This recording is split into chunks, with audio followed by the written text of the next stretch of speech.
cette séance des conférences mensuelles de la SAF du mois de, rappelez-moi, du mois de février.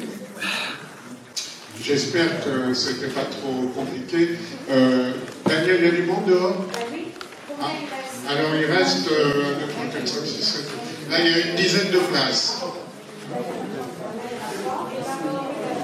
Voilà.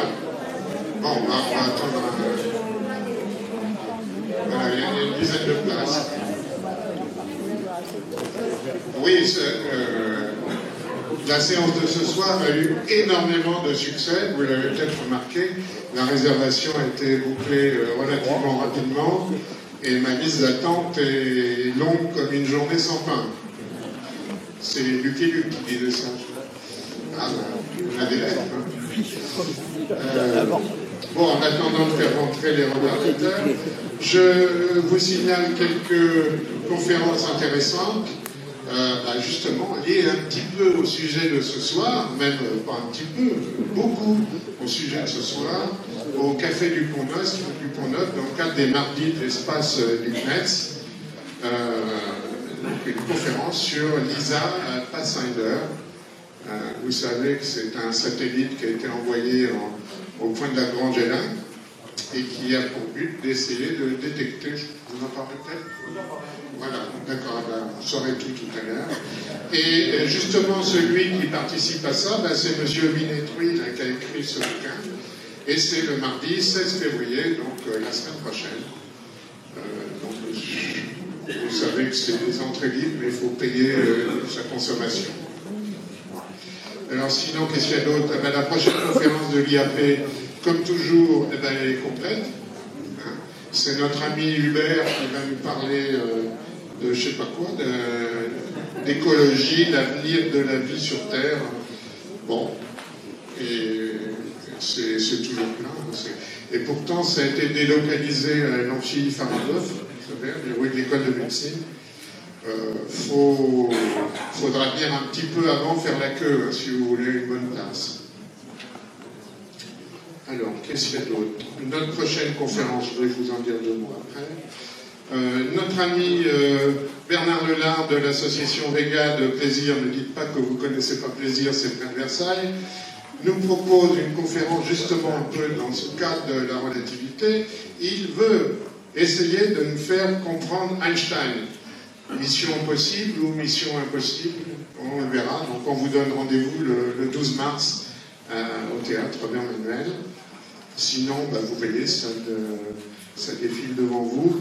La prochaine commission de cosmologie pour les gens de la SAF, c'est le samedi 19 mars. Donc c'est réservé aux gens de la SAF et à leurs invités. Et on a la chance d'avoir Gilles Cohen-Tanuji qui va nous parler de ses dernières recherches sur matière noire, chromodynamique quantique, etc. Bref, l'aspirine n'est pas fournie, mais vous pouvez venir avec. Alors, les prochaines conférences de la SAF, la prochaine, ça sera justement, on change un peu de sujet, on ne parle pas assez de Mercure. Donc, j'ai demandé à un spécialiste de Mercure de nous parler de cette planète et surtout de la mission Messenger qui est terminée et la mission de l'agence européenne, Bepi Colombo, qui est en préparation pour étudier la première planète du système solaire. Là, alors, je répète, pitié, pas à partir de minuit ce soir. Je dors à minuit. Donc j'ouvrirai les réservations demain matin à partir de 7-8 heures et je vous fais une grâce encore avant mon petit déjeuner. Voilà. Sinon, vous voyez le programme. Le programme est plein jusqu'en juin, bien entendu. Et j'ai des surprises. Alors, la première surprise, eh bien, la réunion de rentrée, notez ça dans vos tablettes, c'est le 14 septembre et c'est André Braic, qui nous fait l'honneur d'ouvrir la nouvelle saison. Donc, évidemment, vous savez qu'il a été un peu malade. Donc, il va de mieux en mieux et il tient à ouvrir la nouvelle saison de la SAF. Donc, ça sera le 14 septembre. Alors là, j'ouvrirai peut-être la réservation à minuit, parce qu'il y aura du monde. Alors ensuite, juste pour vous En octobre, le 12 octobre, on va parler de Kepler. Oui, ça va en faire un peu d'histoire. L'historique de la vie de Kepler, cet astronome qui a découvert les lois des planètes. En novembre, un sujet qu'on ne traite pas souvent, la gnomonique. Vous ne savez pas ce que c'est? Si, vous savez ce que c'est. Alors, la gnomonique arabo-musulmane, par un spécialiste, Eric Mercier. En décembre, j'ai pas encore de confirmation. Et je vous confirme ce que j'avais dit la dernière fois, Étienne Klein va venir le 11 janvier. Vous savez qu'il y a eu un petit problème là, en 2014, quand on l'avait fait venir. Il y avait eu 400 personnes qui se sont pointées pour 200 places. À cette époque-là, je ne faisais pas les réservations. J'ai été obligé de mettre 200 personnes à la porte. Ils ont failli me lyncher. Mais je leur avais promis, je leur ai pris leur nom, leur email, je leur avais promis, et j'avais vu avec Étienne Klein, qui nous referait une séance pour ces personnes-là. Et ces personnes-là, dont j'ai les emails, auront la priorité pour s'inscrire à la rentrée. Voilà. Tout est clair? Merci. Alors, bon, pour les gens de la SAF, l'AG le 20 mai, la journée des commissions le 21 mai, avec un conférencier aussi surprise. Daniel Brillo organise toujours les cours d'astro. Les prochains, c'est demain, sur la vieillesse et la décrépitude. Rassurez-vous, c'est les étoiles, c'est pas nous. Mais bon, l'un va peut-être avec l'autre. Voilà, alors ce soir, nous recevons Éric Beauboulon. Il est astrophysicien, directeur de recherche CNRS. Il appartient au LUT, laboratoire univers théorie de l'Observatoire de Paris-Meudon. Et il va nous parler de trous noirs et ondes gravitationnelles. Ce n'était pas le titre original, mais vu l'actualité dont il va nous parler, le titre a été changé. Je vous souhaite une excellente soirée.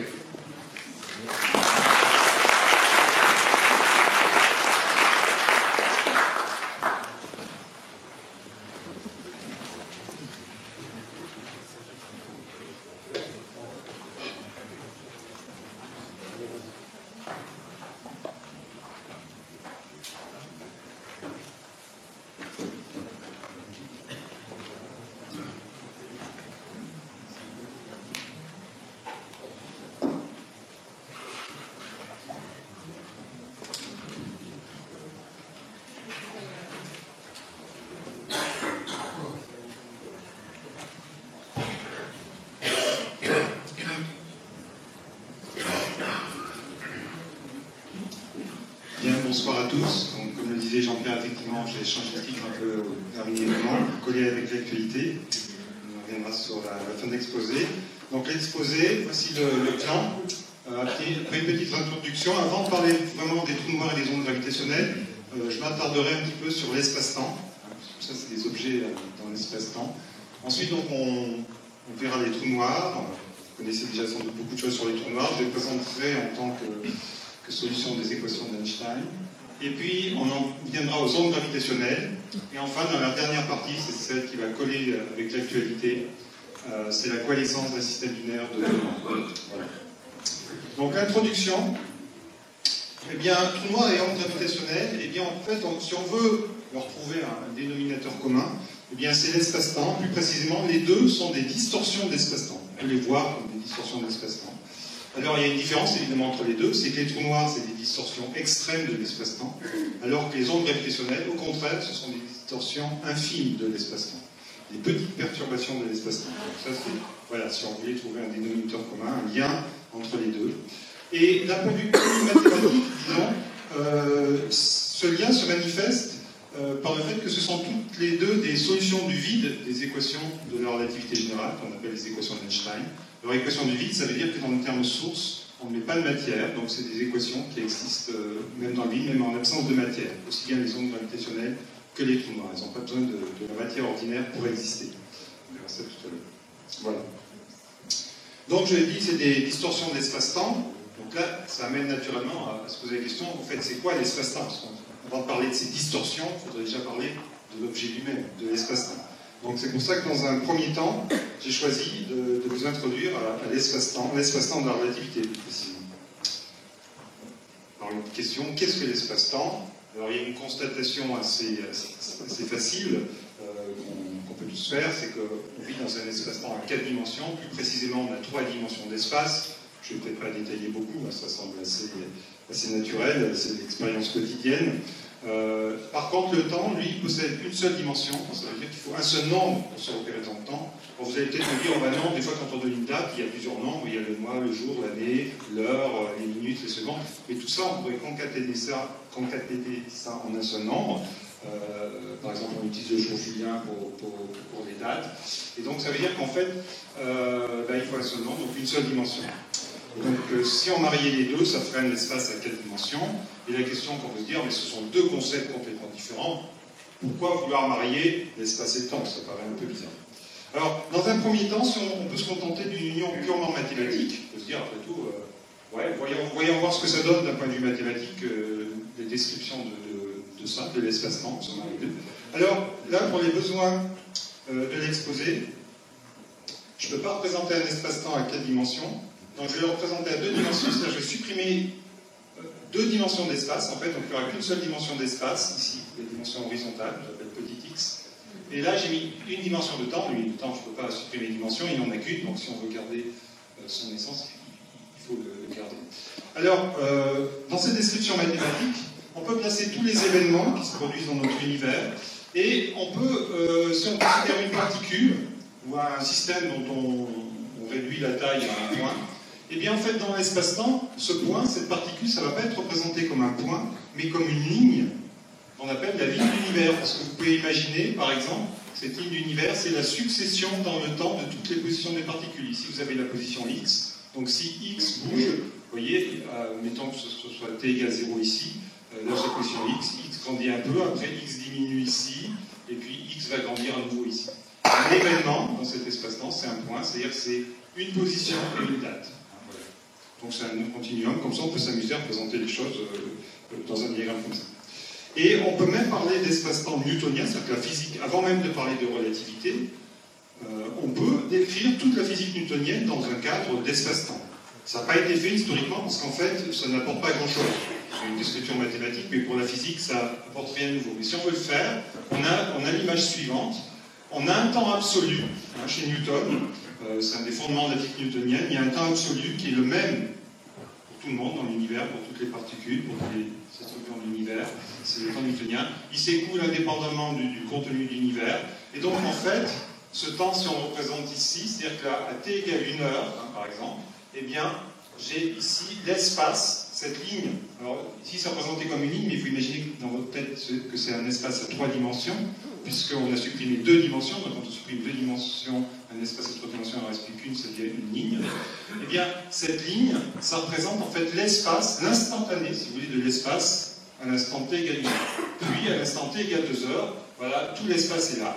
Et si j'ai 2 observateurs qui se promènent dans cet espace-temps, chacun équipé d'une horloge, eh bien, toutes les horloges sont synchronisées, c'est-à-dire que toutes les horloges sont d'accord entre elles. Si pour l'observateur A, il est 1 heure à ce moment-là, il est 1 heure aussi pour B, en supposant que les horloges sont en retard de Pâques, ce sont des horloges idéales, et qu'elles ont été synchronisées, évidemment. Et puis, ensuite, à cet instant-là, eh bien, il va être 2 heures pour les deux, 3 heures pour les deux, 4 heures, quelle que soit leur trajectoire dans l'espace-temps. Ça, c'est la description mathématique de l'espace-temps newtonien. Alors déjà à ce niveau, on peut se dire, est-ce que ça a un sens physique? Bon, c'est bien beau de faire des petits schémas comme ça, mais finalement, qu'est-ce que ça nous apporte? Eh bien, si on y réfléchit un peu plus, on s'aperçoit qu'en fait, effectivement, l'espace et le temps, il y a peut-être besoin de les mélanger. Pour la raison suivante. Là, j'ai représenté schématiquement, très schématiquement, parce que je n'ai pas respecté les distances notamment, une éclipse de lune, une éclipse de soleil, pardon. Alors, vous savez tous, si je vous demande qu'est-ce que c'est qu'une éclipse de soleil, vous allez tous me répondre, c'est la lune qui passe entre le soleil et nous, et à un moment donné, au moment de l'éclipse, la Terre, la Lune et le Soleil sont alignés, enfin, plus précisément l'observateur que je suis, la Lune et le Soleil sont alignés, et donc on ne voit pas le Soleil. Et bien en fait, ça, c'est pas tout à fait ça la définition de l'éclipse. Si vous regardez bien ce qui se passe, à un instant donné, au moment où je vois l'éclipse, donc je suis là, observateur, à t égale 0, supposons que je vois l'éclipse à t égale 0. Bien, il se peut très bien qu'à cet instant-là, la Lune et le Soleil ne sont pas du tout alignés. Ils apparaissent alignés ici parce que j'ai un diagramme à 2 dimensions. Mais en fait, ce qui importe, c'est que la lumière, c'est qu'au moment où le Soleil a émis sa lumière, il faut 8 minutes à peu près à la lumière du Soleil pour parvenir jusqu'à nous. C'est la distance entre 150 millions de kilomètres, parcourue à 300 000 km par seconde, ça fait 8 minutes. Le Soleil émet la lumière, et pour qu'il y ait une éclipse, en fait, il faut qu'à un moment donné, la Lune se trouve sur la trajectoire de cette lumière pour que la lumière n'arrive pas jusqu'à moi, observateur. Et cette trajectoire, en fait, dans l'espace-temps, c'est ce qu'on appelle un cône de lumière. Ici, c'est toujours représenté les dimensions, mais si je restaurais les autres dimensions, j'aurai un cône, en fait. Et donc, en fait, une éclipse de Soleil, eh bien, c'est un alignement dans l'espace-temps, et pas dans l'espace. Il se peut très bien, encore une fois, qu'au moment de l'éclipse, au moment même où je vois l'éclipse, le Soleil disparaît, autrement dit, eh bien, la Lune et le Soleil, en fait, dans l'espace, à ce moment-là, dans l'espace newtonien, ils ne sont plus alignés du tout. Donc on voit qu'en fait, en tant qu'observateur, ce qu'on voit finalement, c'est un mélange d'espace-temps. Et en tant qu'astronome, vous savez tous que plus on regarde loin dans l'univers et plus on regarde en arrière dans le temps. Donc en fait, ce qu'on voit, c'est sur ce cône de lumière, alors on s'arrête à 8 minutes, mais on peut prolonger, comme vous savez, à des milliards d'années-lumière. Donc ça veut dire à des milliards d'années dans le passé. Donc on voit que déjà, même dans la physique newtonienne, eh bien, on commence à voir poindre le concept d'espace-temps, parce qu'en fait, quand on fait des observations, c'est quelque part ce qu'on voit, c'est un mélange d'espace et de temps. Voilà. Donc ça, j'arrête là pour l'espace newtonien, parce qu'en fait, ce qui va nous intéresser, c'est l'espace de la relativité, l'espace de la relativité. Et donc, ça, c'est apparu progressivement dans l'histoire de la physique, c'est au tournant entre le 19e et le 20e siècle. Le premier vraiment qui s'est posé ce genre de questions, un peu ce genre de réflexion, pas exactement avec ce vocabulaire-là, mais c'est Henri Poincaré, quand il a réfléchi sur la simultanéité, dire que deux événements distants sont simultanés. Qu'est-ce que ça veut dire exactement? En fait, ça va dépendre de moi, observateur. Si on change d'observateur, peut-être qu'ils n'apparaîtront pas simultanément à notre observateur, donc on va faire remarquer que ce n'était pas quelque chose de donné a priori. Puis en 1905, comme vous savez tous, c'est une révolution en physique, c'est l'apparition de la théorie de la relativité restreinte par Albert Einstein. En fait, en 1905, cette théorie, c'était pour l'électrodynamique, et Einstein l'a formulée dans un cadre classique, entre guillemets, c'est-à-dire en distinguant l'espace et le temps. Il n'a pas parlé encore de l'espace-temps. L'espace-temps a apparu un peu plus tard. C'est Henri Poincaré, la même année, dans une description d'une variante, on va dire, de la relativité, qui commence à faire apparaître des vecteurs à 4 dimensions, par exemple des êtres quadridimensionnels, ce qui n'était pas le cas chez Einstein. Mais l'homme qui a vraiment forgé même le mot espace-temps, c'est Hermann Minkowski, un mathématicien allemand. Et il a dit cette phrase célèbre: l'espace indépendant du temps, le temps indépendant de l'espace ne sont plus que des ombres vaines. Une sorte d'union des deux doit seule subsister encore.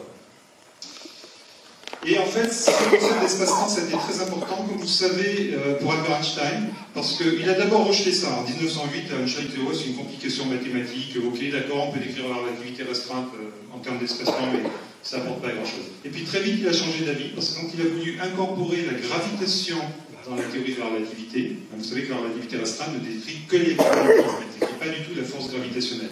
Donc le but d'Einstein, c'était d'incorporer la gravitation, qui était, à l'époque, on ne connaissait que deux grandes forces dans l'univers, la force électromagnétique et la force gravitationnelle. Eh bien, son but, c'était évidemment d'incorporer la gravitation dans la théorie de la relativité.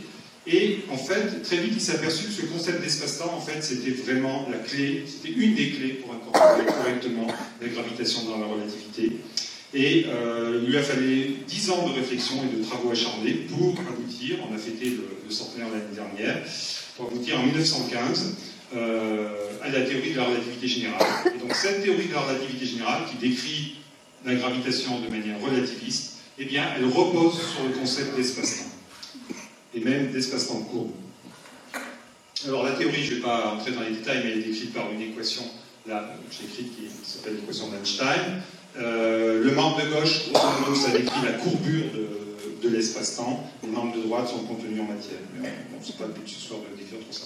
Alors, qu'est-ce que ça veut dire exactement cette courbure de l'espace-temps? Par contre, je vais essayer de vous l'expliquer un petit peu. Donc, en relativité, en fait, si je reprends le diagramme, un diagramme d'espace-temps, eh bien, maintenant, il n'y a plus unicité du temps, il n'y a plus de temps absolu. C'est ça la grande nouveauté, en fait, par rapport à la théorie newtonienne, c'est cet abandon du temps absolu. C'est-à-dire que deux observateurs qui synchronisent leurs horloges à un instant donné, ils sont au même point de l'espace, ils se mettent d'accord, ils règlent leur montre, si vous voulez, à la même heure, 1 heure. Ensuite, ils se séparent, ils vivent leur vie, et ils se rejoignent à un instant ultérieur. Et au moment où ils se rejoignent, il se peut très bien, parce qu'ils ont emprunté des chemins différents, que les horloges ne soient plus synchronisées. Comme vous voyez, il y en a un qui a dit 5 heures et l'autre a dit 3 heures. C'est ce qu'on a appelé le paradoxe des jumeaux. Vous voyez Georges Langevin. En fait, le mot paradoxe n'est pas très bien défini ici. C'est un paradoxe historique, si on veut, mais aujourd'hui, on comprend très bien ce qui se passe. C'est pas du tout paradoxal. La seule chose qui reste, donc si on compare avec le diagramme de l'espace-temps newtonien où il y avait cette fibration aussi, si vous voulez, par des surfaces de temps également constantes, c'est la description mathématique de la chose. En relativité, c'est pas du tout ça qu'il y a, comme je viens de le dire. Il n'y a plus de temps absolu. Par contre, il y a un absolu qui reste. C'est les cônes, ce qu'on appelle les cônes de lumière, c'est-à-dire la trajectoire des photons. Les photons émis ici, ils vont aller là s'ils sont émis vers la gauche, ils vont aller là s'ils sont émis vers la droite. Ça, c'est les photons qui arrivent à du passé. Et tous les observateurs sont d'accord sur cette trajectoire des photons. C'est ce qui représente un peu la structure de l'espace. Alors, l'effet de la gravitation là-dedans, c'est-à-dire la courbure, en fait, ça se manifeste par un effet physique assez net sur les horloges. Encore une fois, je parle souvent d'horloge parce qu'en fait, c'est l'instrument privilégié du relativiste.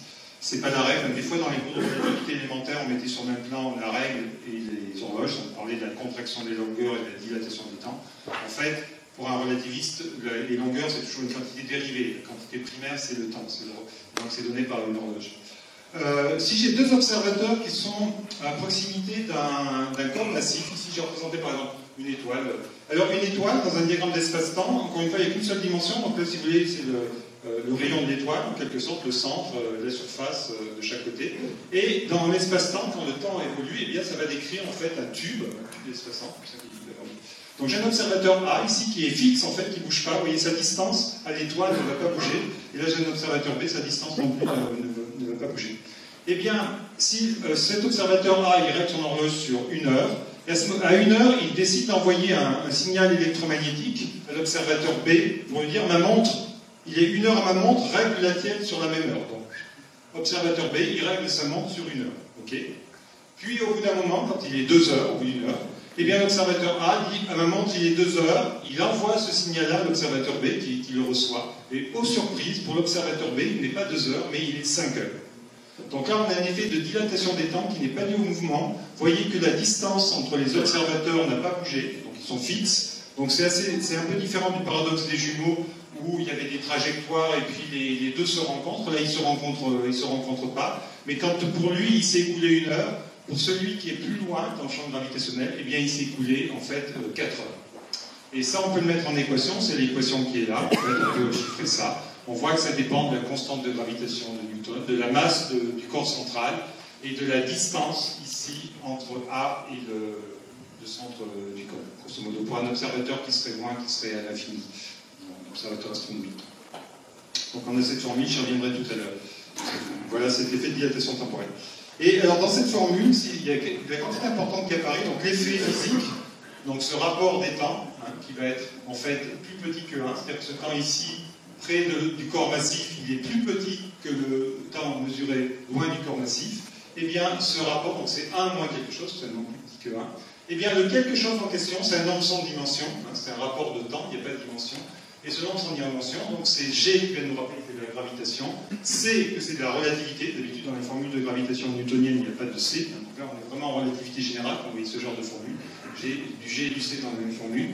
Donc Gm sur R, et donc ce nombre sans dimension, c'est ce qu'on appelle en fait la compacité du corps central, plus précisément la compacité à la position de l'observateur A. Donc c'est une quantité très importante en relativité, ce rapport Gm sur C carré R, donc encore une fois c'est un nombre sans dimension. On peut le voir comme le rapport de la vitesse de libération puis la surface de l'objet à la vitesse de lumière. Donc ici, grand M c'est la masse de l'objet, par exemple pour prendre la Terre ou le Soleil, et R c'est son rayon. Et donc ce nombre sans dimension, c'est ce qui va caractériser de combien un corps est relativiste. Vous voyez, s'il n'est pas très relativiste, si ce nombre est petit, c'est le nombre qui est là, eh bien, les deux temps sont égaux. C'est ce qui se passe sur Terre. En fait, sur Terre, ce nombre, il vaut 10 moins 10, un 10 milliardième. Donc, l'effet est extrêmement petit sur Terre. Mais, pour des objets plus relativistes, l'effet est grand, et notamment en voisinage du trou noir, comme on verra tout à l'heure. Donc, la chose sur laquelle je voudrais insister, c'est que des fois, quand on parle des trous noirs, et on le lit parfois aussi, on dit « Ah, un trou noir, c'est un objet extrêmement dense, tellement dense que la lumière n'arrive pas à s'échapper. » Et des trucs comme ça, c'est ce qu'on va voir ce soir. Eh bien non, un trou noir, c'est un objet extrêmement compact. Le mot compact étant défini par grande compacité, ce nombre-là grand. Et la densité, vous voyez que c'est autre chose. La densité, sous-entendu la densité de masse, c'est la masse volumique aussi. Hein, c'est la masse par unité de volume. Donc c'est la masse de l'objet divisée par le volume. Si votre objet c'est grosso modo une sphère, comme on sait tous, le volume de la sphère c'est 4 pi r cube. Donc la densité, ça serait donné par cette formule-là, m divisé par r cube. Je fais grâce des 4 pi r pi. Donc vous voyez que le rapport n'est pas du tout le même. Pour la compacité, ce qui compte, c'est le rapport m sur r. Et pour la densité, c'est le rapport m sur r cube. Donc vous voyez, conceptuellement, c'est pas la même chose. On peut avoir l'un grand et l'autre petit, et vice-versa. Exemple, si vous prenez un proton, une particule élémentaire, rien ne vous interdit de calculer ces quantités-là. Sa densité, elle est extrêmement grande, ce qu'on appelle la densité nucléaire, 2 10 puissance 17 kg par mètre cube. On peut difficilement faire plus dense. Par contre, sa compacité, si vous la calculez, toujours avec cette formule-là, elle est ridiculement petite, 10 moins 39. Donc c'est un nombre ultra négligeable. Pour ce qui est de la Terre, si vous calculez, je le disais tout à l'heure, sa compacité c'est 10 moins 10, l'effet est tout petit au voisinage de la Terre. La densité c'est 5000 à peu près kg par mètre cube. Pour le Soleil, c'est pas évident, mais il est plus compact que la Terre, la compacité augmente, c'est 10 moins 6, ça reste petit, mais c'est important. Par contre, il est moins dense que la Terre. Et puis, quand on va vers les objets rouges, ici, on entre dans le domaine de la relativité générale, ce qu'on appelle les objets relativistes. Bon, pour les naines blanches, c'est pas encore très relativiste, c'est un millième, ça veut dire que les corrections apportées à la théorie de Newton sont de cet ordre-là. D'ailleurs, je dis correction apportée à la théorie de Newton, encore une fois, on le voit sur cette formule-là, hein, puisque cette formule-là, dans la théorie de Newton, le rapport des temps, ce serait 1. Il n'y aurait pas ce terme-là. Donc ce terme-là, grosso modo, c'est la compacité. Donc ça montre que pour étudier les naines blanches, il faut apporter une correction d'1 millième à peu près. Pour les étoiles à neutrons, alors là, la correction elle est grande, elle est de l'ordre de 0,2, 0,2, 0,3. Et pour un trou noir, bon là, après c'est un peu, c'est 1,5. Et la densité, j'ai mis 0, on va y revenir tout à l'heure, parce qu'un trou noir c'est fait essentiellement de vide. Donc c'est très peu dense en fait comme objet, de ce point de vue-là. La densité locale est 0, c'est une solution du vide, comme je le disais tout à l'heure. Et néanmoins, c'est un objet très compact. Donc vous voyez que ces deux concepts, densité et compacité, n'ont rien à voir. Et donc, si un objet retient la lumière, emprisonne la lumière, comme c'est le cas du trou noir, en fait, c'est parce que, évidemment, la vitesse de libération en termes newtoniens est plus grande que C. Autrement dit, la compacité, d'après la petite formule qui est là-haut, est supérieure à 1,5. Donc c'est ça que... Voilà. Alors, cette histoire d'influence sur le temps par la petite formule que je montrais tout à l'heure sur le décalage temporel, là, donc ça peut paraître surprenant, cette histoire. Donc, comme je disais clairement, c'est pas le cas en théorie newtonienne, c'est le cas en relativité générale. Évidemment, c'est quelque chose qu'on essaie de tester. Encore une fois, sur Terre, l'effet est tout petit, 10 moins 10, un 10 milliardième, donc il faut recourir à des horloges atomiques, en fait, pour pouvoir le tester. Nos sens qui ne sont pas sensibles à un effet si petit. C'est quelque chose qu'on a fait. On a mis des horloges dans des avions pour les éloigner. Vous avez une horloge au sol, en supposant que ici c'est la surface de la Terre, et vous avez une horloge dans l'avion. Donc c'est ce cas-là, grosso modo. Et vous avez la photo ici. Ici c'est... Alors, comme c'était des physiciens, bon, en physique, on n'a jamais des gros budgets, on n'a pas pu louer un avion pour ça. Ils ont pris des avions de ligne, tout simplement, en payant des places passagers et en remplaçant les passagers par des horloges atomiques. Vous avez deux horloges atomiques. Ici, ça tient à peu près la taille d'une personne. Vous avez une hôtesse de l'air là derrière qui surveille. Et donc, les avions envolés, il y a eu plusieurs escales parce qu'à l'époque, on ne pouvait pas faire le tour de la Terre comme ça facilement avec des avions de ligne. Et donc, à 9 km d'altitude seulement, et bien pendant 48 heures, l'horloge qui a été en l'air, en fait, elle a vieilli plus que l'horloge au sol. C'était, comme je vous montrais tout à l'heure, mais très peu, 0,15 microsecondes, mais ça pour une horloge atomique c'est énorme, c'est-à-dire qu'elle le voit tout de suite, c'est plus précis que ça une horloge atomique. Donc ça montre que, effectivement, c'est bien la relativité générale qui a raison. Donc l'effet est bien là. Et aujourd'hui, cet effet, on n'a même pas besoin d'avion de ligne. pour la mesurer. On mesure en laboratoire, nos horloges atomiques sont si précises aujourd'hui, c'est ce qu'on appelle les horloges optiques, atomiques optiques. C'est la nouvelle génération d'horloges atomiques qui sont en cours de construction actuellement. Elles sont si précises que si on les déplace de seulement 30 cm en hauteur, eh bien, elles indiquent un temps différent. Quand on va la reposer, quand on va comparer à une horloge qui serait restée 30 cm plus bas, eh bien, elle n'indiquera pas la même heure. Donc ça, c'est quelque chose de remarquable. Aujourd'hui, on voit l'effet de la relativité générale en laboratoire. Il n'y a pas besoin de lancer des fusées, de faire des choses compliquées. C'est en laboratoire qu'on voit la relativité générale aujourd'hui. Vous savez qu'on la voit aussi de manière plus pratique avec le GPS, puisque le GPS, ce sont des horloges atomiques en orbite qui vous transfèrent par onde radio le temps de bord. Et vous comparez des indications de plusieurs satellites et vous les recoupez et ça vous donne votre position au sol. Et ça, il faut absolument tenir compte de l'effet de relativité générale, de dilatation temporelle sur ces horloges en orbite. C'est nous qui sommes plus profonds dans le champ gravitationnel dans ce cas-là. Et si aucune correction a été appliquée, comme vous le savez peut-être, le système GPS est complètement inopérant. C'est-à-dire que ça met vraiment en œuvre la relativité générale pour avoir la précision qu'on a aujourd'hui avec le GPS à peu près 1 mètre. Alors, un autre effet de la relativité générale, qui n'est pas directement lié à cet effet de dilatation temporelle, mais c'est une autre manifestation de la courbure, c'est plutôt spatial cette fois-ci, c'est la déviation des rayons lumineux. En théorie newtonienne de l'électromagnétisme, enfin, c'est en théorie de Maxwell, mais dans un cas newtonien, eh bien, la lumière va en ligne droite, et elle n'est pas influencée par le champ gravitationnel. En relativité, ça n'en va pas de même. La lumière a une trajectoire courbe. Et ça, on l'a vérifié lors des études de soleil, je ne vais pas m'appesantir, et on le voit tous les jours aujourd'hui en astronomie par le phénomène de mirage gravitationnel. Vous avez l'image ici. Et on s'en sert même pour mesurer la masse de l'objet central, en fait. Donc je vais venir plutôt maintenant au vif du sujet après cet aperçu sur l'espace-temps et sa courbure, et notamment cette manifestation de dilatation temporelle de la courbure. Je vais en venir au vif du sujet, c'est-à-dire les trous noirs. Alors, pour la définition, vous la connaissez tous, plus ou moins, un trou noir, on peut le définir simplement par quelques mots, en disant que c'est une région de l'espace-temps, une région localisée, d'où rien ne peut sortir. Je vais rentrer dans le trou noir, mais rien ne peut en sortir. Et en particulier, la lumière ne peut pas en sortir. C'est-à-dire que tout ce qui voyage moins vite que la lumière, ou à la vitesse de la lumière, ne peut pas en sortir. Et comme tout dans l'univers doit voyager moins vite que la vitesse de la lumière, localement, eh bien, rien ne peut s'échapper du trou noir. Et l'autre terme important à définir quand on parle de trou noir, c'est la frontière, en fait, entre l'intérieur du trou noir et l'extérieur du trou noir. C'est ce qu'on appelle l'horizon des événements, ou horizon tout court, c'est un peu long, horizon des événements. Je précise que c'est une frontière immatérielle. De ce point de vue-là, le trou noir est assez différent d'une étoile, d'une planète. Une planète, par exemple, c'est une frontière, c'est la surface, on va dire. On peut atterrir dessus, toucher. Un trou noir, l'horizon, eh bien, vous ne pouvez pas le toucher. Quand vous passez l'horizon, en fait, il ne se passe rien, vous êtes dans le vide. On peut même montrer qu'aucune expérience de physique ne peut mettre en évidence le passage d'un horizon de trou noir. Donc c'est une frontière immatérielle. C'est un peu... voici là un diagramme d'espace-temps, toujours. Donc, sauf que cette fois-ci, j'ai restauré une dimension d'espace. Donc il y a 2 dimensions d'espace, au lieu d'en avoir une comme tout à l'heure. Et toujours la dimension de temps vers le haut, et qui représente la formation en fait d'un trou noir, comme ça on peut comprendre un peu ce dont il s'agit. Et un scénario classique, un scénario astrophysique de formation des trous noirs stellaires, c'est par effondrement gravitationnel du cœur d'une étoile massive. C'est ce qui donne en général le phénomène de supernova. Sauf que des fois dans les supernovas ça s'arrête au stade d'étoile à neutrons, mais des fois ça peut aller au stade de trou noir. Bon, j'ai pas le temps de faire un exposé ce soir sur les supernovas, vous aurez peut-être l'occasion d'en avoir.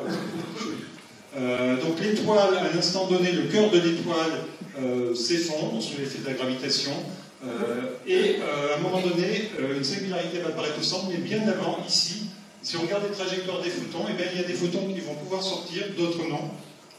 Vous voyez que le rouge et le vert, localement, si on regarde les conditions physiques ici, à ce niveau-là, elles sont très similaires, mais si on intègre longtemps dans le temps, il se trouve que celui-là, il va pouvoir sortir, et celui-là, il ne peut pas sortir. Mais localement, rien ne permet de distinguer les deux, en fait. Ils sont tous les deux dans l'étoile en train de s'effondrer. Et en fait, celui-là, finalement, il se trouve prisonnier du trou noir, alors que celui-là, non. Et donc, l'horizon, en fait, c'est cette frontière grise, donc cette frontière immatérielle, qui apparaît comme ça, comme un tube dans ce diagramme d'espace-temps. Alors, au centre, il y a une singularité, je vais y revenir tout à l'heure, pas même tout de suite. Cette singularité, alors souvent d'ailleurs, Donc j'ai dit tout à l'heure, une mauvaise définition des trous noirs, c'est dire que c'est un objet extrêmement dense, tellement dense que la lumière s'en échappe pas, donc ça c'est fou, parce que c'est un objet compact et pas un objet dense. Une autre définition, quand on pense des fois des trous noirs, un trou noir, qu'est-ce que c'est? Ah, c'est une singularité dans l'univers, c'est une singularité. Ça c'est déjà peut-être un peu moins faux, mais c'est quand même faux, parce que c'est pas la définition première du trou noir. Le trou noir, c'est un objet duquel on ne peut pas s'échapper, la lumière ne s'en échappe pas. Par contre, le fait qu'il y ait une singularité à l'intérieur, si vous voulez, c'est en quelque sorte une conséquence, c'est une propriété secondaire du trou noir. On peut même imaginer, si on a de la matière un peu exotique, on peut même imaginer former des trous noirs sans singularité, en les remplissant d'une espèce de matière bizarre, donc c'est un peu tiré par les cheveux, ce qu'on appelle des trous noirs réguliers. Mais bon, dans le trou noir standard de la relativité générale, on va dire, il y a effectivement une singularité de courbure. Cette singularité, ça veut dire que la courbure, qui se manifeste par les effets de dilatation corporelle, qui se manifeste surtout par les forces de marée. Ce serait la première manifestation de la courbure qu'on pourrait sentir si on entrait à l'intérieur d'un trou noir. C'est une force de marée, ce qu'on appelle force de marée, c'est lié aux marées terrestres évidemment, c'est un différentiel de force gravitationnelle parce qu'on a un corps étendu, donc la gravitation n'est pas la même. Par exemple, quand vous tombez dans le trou noir, entre vos pieds et votre tête, si vous tombez pied premier, les pieds vont être plus attirés à un moment donné que la tête. Ça provoque un étirement, et donc c'est ce qu'on appelle une force de marée. C'est exactement la même chose pour les marées sur l'océan provoquées par la Lune au niveau de la Terre. Cette singularité centrale, donc la courbure diverse, c'est-à-dire que les forces de marée deviennent infinies en termes physiques. En fait, dans la nature, en physique, en général, quand il y a un infini qui apparaît, c'est pas qu'il y a un vrai infini, c'est pas qu'il y a un truc qui tend vers l'infini dans l'univers. Ça veut dire que la théorie que vous êtes en train d'utiliser pour décrire cet événement, eh bien cette théorie, elle atteint sa limite. En général, c'est signe que la limite est atteinte. Et donc là, c'est clairement une limite de la relativité générale. Autrement dit, pour décrire finement la singularité centrale, il ne faut pas se contenter de la relativité générale, il faudrait pouvoir aller au-delà de la relativité générale. On peut le comprendre d'ailleurs en termes assez simples, parce que quand on s'approche de singularité, ça veut dire qu'on va sur des dimensions de plus en plus petites. Et à ce moment-là, on sait bien que quand on va vers l'infiniment petit, eh bien, à un moment donné, on rencontre des effets de mécanique quantique. Le monde microscopique, il est quantique. Or, la relativité générale est une théorie classique, c'est-à-dire qu'elle ne prend pas du tout en compte d'aspects quantiques. Donc, pour décrire finement la singularité, il faudrait sans doute, enfin même nécessairement, une théorie quantique de la gravitation, et comme vous le savez peut-être, malheureusement, c'est quelque chose qu'on n'a pas aujourd'hui. Il y a des pistes explorées. Je ne sais pas si vous avez déjà invité Carlo Rovelli dans ce site de conférence, mais vous pourrez vous parler de la gravité quantique à boucle, qui est une des pistes explorées pour la théorie de version quantique de la gravitation. Une autre piste très connue, c'est la théorie des cordes. Bon, mais comme vous savez, aucune des deux n'a aujourd'hui abouti, donc on ne peut pas décrire. Si vous me demandez qu'est-ce que c'est exactement la singularité, ben, je serais bien incapable de vous répondre, tant qu'on n'a pas de théorie physique pour la décrire.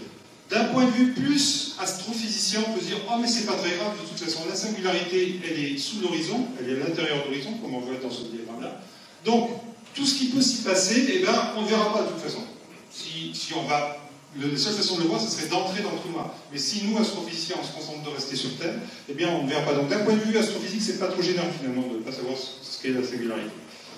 Alors, moi, l'homme étant curieux, on voit bien quand même avoir au moins une description théorique. Alors, tout à l'heure, j'avais ce diagramme-là. Là, c'est le même diagramme que tout à l'heure pour cet effet de dilatation temporelle, sauf que j'ai remplacé le corps central par le trou noir, donc j'ai mis en noir. Et là, l'effet est très marqué.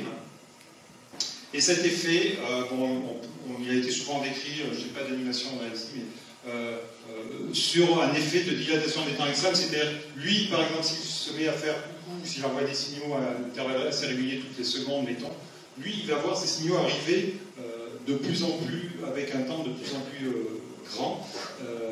Enfin, surtout si celui-là s'approche du trou noir, donc sur ce diagramme-là, il ne s'approche pas, il reste à la distance constante. S'il s'approchait, s'il déviait de cette trajectoire pour aller vers le trou noir, en fait, l'observateur distant le verra se figer, ne le verra même jamais rentrer dans le trou noir, il le verra devenir de plus en plus pâle, parce qu'il y aura de moins en moins de lumière qui arrivera, la lumière sera de plus en plus décalée vers le rouge, aussi il y a un effet de décalage. Bon, il y a des effets, voilà, mais c'est peut-être le but non plus de l'exposer de ce soir de décrire tous ces effets-là. Mais ce sont ces effets de dilatation temporelle qui deviennent extrêmes dans le cas des trous noirs. Et je vais terminer cette petite partie sur les trous noirs en énumérant quelques propriétés de base des trous noirs qu'il est bon d'avoir présentes dans l'esprit. Et toujours aussi en essayant de prendre un peu le contre-pied, enfin plutôt de corriger un peu ce qu'on trouve des fois aussi dans la littérature. Il y a un mot, par exemple, que j'aime pas beaucoup, c'est le terme de d'ogre, monstre cosmique. C'est vrai que c'est pas des banales planètes, des astéroïdes, des choses assez gentilles sur lesquelles on peut se poser.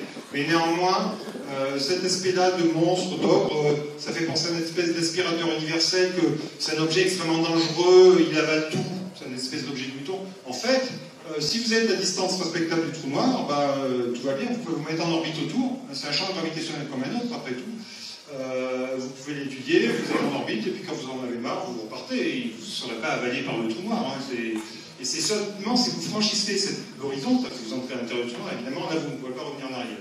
Donc c'est pas une espèce d'aspirateur, c'est un trou noir passé près du système solaire, par exemple, il ne provoquerait pas plus de dégâts qu'une étoile de même masse qui passerait près du système solaire. C'est-à-dire qu'il y aurait des effets gravitationnels, peut-être ça peut perturber l'orbite des comètes les plus externes, des choses comme ça, mais il n'y aurait pas d'effet catastrophique, disons. Comme je l'ai dit tout à l'heure, je ne vais pas le répéter, c'est pas un objet extrêmement dense, j'espère que j'ai insisté suffisamment là-dessus. Là, je donne juste des chiffres. Par exemple, si on parle de densité moyenne, le trou noir qui est au cœur de notre galaxie, cette étoile, sa densité moyenne, c'est beaucoup plus petit que la densité d'une naine blanche, donc vous voyez que c'est pas extrême. Et il y a même mieux, c'est le trou noir au cœur de la galaxie Messier 87, qui est la galaxie qui est au centre de l'amas de la Vierge, le gros amas de galaxies le plus proche de nous. Eh bien, sa densité moyenne, c'est 2 kg par mètre cube, donc c'est moins que la densité de l'eau. Vous n'allez pas me dire que c'est extrêmement dense, c'est moins dense que l'eau. Hein.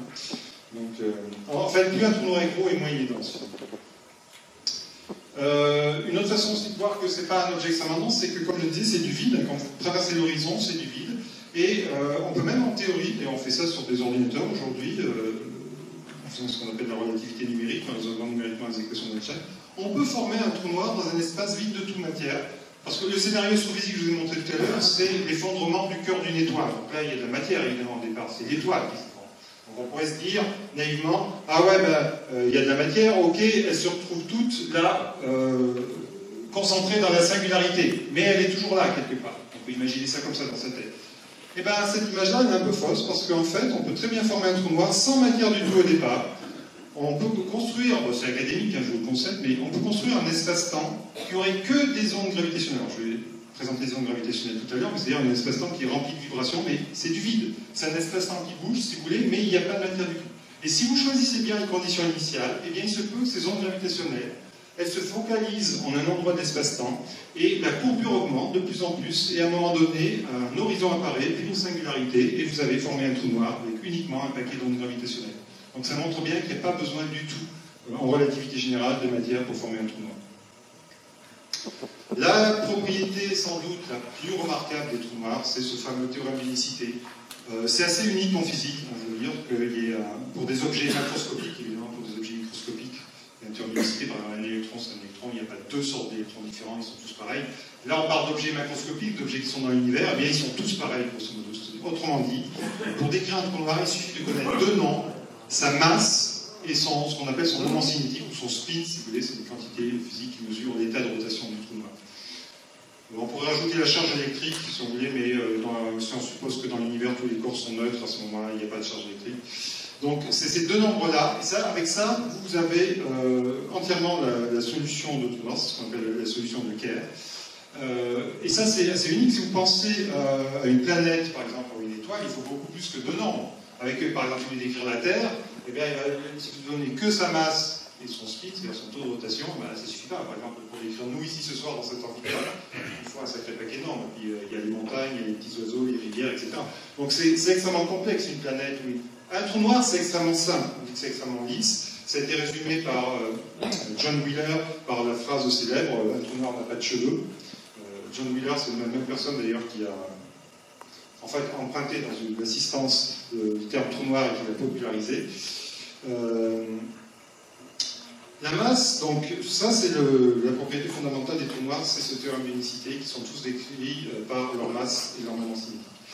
Alors quand je dis leur masse, voilà, c'est quelque chose que je voudrais préciser ici parce que vous dites ah oui mais il n'y a pas de matière. Vous avez dit on peut former sans matière, donc il n'y a pas de masse. Parce que en fait, souvent dans notre tête, on associe la masse à une mesure de la quantité de matière.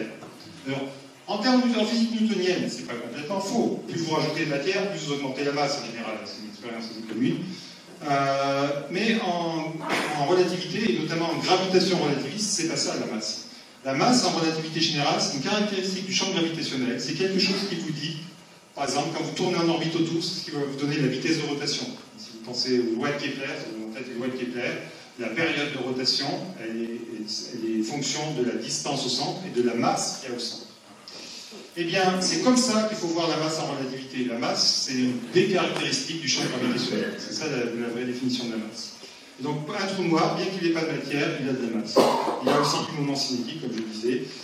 Et puis, une chose dont on parle aussi souvent, c'est le rayon du trou noir. Alors là, le rayon du trou noir aussi, si on veut bien le définir en relativité, c'est possible, mais il faut être un peu prudent. En newtonien, il y aurait deux façons de définir le rayon d'une étoile. Ça, la façon la plus naturelle, là, elle est notée en rayon, c'est la distance entre le centre de l'étoile et la surface de l'étoile. Mais une autre façon, ça serait de mesurer la circonférence de l'étoile, à l'équateur par exemple, chez les sphériques, peu importe, vous prenez la circonférence, et de diviser par 2pi, parce que chacun sait que la circonférence c'est 2pi r. Donc, c'est une façon, si vous n'y pas rentrer à l'intérieur de l'étoile, parce qu'on va se dire, oui, mais si on veut vraiment faire la mesure, si on a un mètre, ici on veut vraiment mesurer une étoile, on n'a pas forcément envie de rentrer dans l'étoile, ça va être très chaud. Donc, une façon de mesurer, c'est d'avoir une espèce de vaisseau en orbite rasante de l'étoile, et de mesurer la circonférence, et après on va diviser par 2pi. Eh bien, pour le trou noir, c'est pareil. Sauf que les deux nombres ne vont pas être pareils. La seule bonne définition faite pour le trou noir, c'est la deuxième, c'est-à-dire que c'est rester en dehors du trou noir, mesurer la circonférence et diviser par 2pi. C'est ça qu'on appelle le rayon du trou noir. On se dit on a un trou noir de 10 km, eh bien c'est cette distance-là. La distance depuis le centre, il n'y a pas vraiment de centre, on peut tomber sur des régions de l'univers, c'est très compliqué à l'intérieur d'un trou noir, et donc la seule bonne définition, c'est cette définition à partir de la circonférence. Alors je vais finir maintenant sur la partie sur les trous noirs avec ce qu'on peut voir des trous noirs. On les observe aujourd'hui par le rayonnement électromagnétique. Alors c'est un peu paradoxal parce qu'ils émettent la lumière, mais par contre dès qu'il y a de la matière autour, en fait ça émet énormément de lumière. En fait, l'accrétion sur un trou noir, c'est le processus le plus énergétique qu'on connaisse dans l'univers. Donc ça peut émettre jusqu'à 42% de l'énergie de masse, beaucoup plus que les réactions thermonucléaires. Et ce qui explique qu'on observe les trous noirs dans des systèmes qu'on appelle les binaires X, qui émettent surtout un rayon X. Alors, il y a deux grandes catégories de trous noirs qu'on observe. Les trous noirs stellaires qui se forment par le scénario que je décrivais tout à l'heure, celui de l'effondrement gravitationnel du cœur d'une étoile, et les trous noirs supermassifs qu'on rencontre au cœur des galaxies, dans la nôtre. Là, j'ai remis Messier 87, dont je parlais tout à l'heure, celui qui est moins dense que l'eau. Il est moins dense que l'eau, mais il peut émettre des jets à des vitesses proches de la vitesse de la lumière. Ça fait 3 milliards de masses solaires, c'est une source d'énergie formidable. Les trous noirs dans les binaires X, on en connaît plusieurs dizaines aujourd'hui. Vous en avez quelques-uns ici, de représentés. Bon, ça, c'est des choses qu'on connaît relativement bien aujourd'hui. Celui qu'on connaît sans doute le mieux, qui est le plus observé, et celui sur la détermination notamment de la masse la plus précise, c'est celui au centre de notre galaxie, dans la constellation du Sagittaire, d'où son nom Sagittarius à l'étoile. Sa masse, on l'a mesurée par les lois de Kepler, en fait, hein, des étoiles qui tournent autour. C'est 4 millions de masses solaires. C'est quelque chose qui est extrêmement étudié aujourd'hui. On espère même observer, avoir ce genre d'image, c'est une image calculée dans notre groupe, d'un disque d'accrétion autour d'un trou noir. En fait, si on regarde l'horizon ici, en fait, de la tache noire, en fait, qui est vraiment un trou noir, sa taille est toute petite. Le plus gros trou noir qu'on peut espérer voir depuis ici, la surface de la Terre, c'est justement Sagittarius à l'étoile, et c'est 53 microsecondes d'arc, ça veut dire celui AS, microsecondes d'arc, donc c'est quelque chose d'extrêmement petit. Je vous rappelle que la résolution du télescope spatial Hubble, c'est 1/10 de seconde d'arc, donc on est à un facteur 100 000 plus petit. Donc on pourrait dire c'est sans espoir, si c'est 100 000 fois mieux que Hubble, on ne pourra pas le faire. Eh bien si, on peut le faire.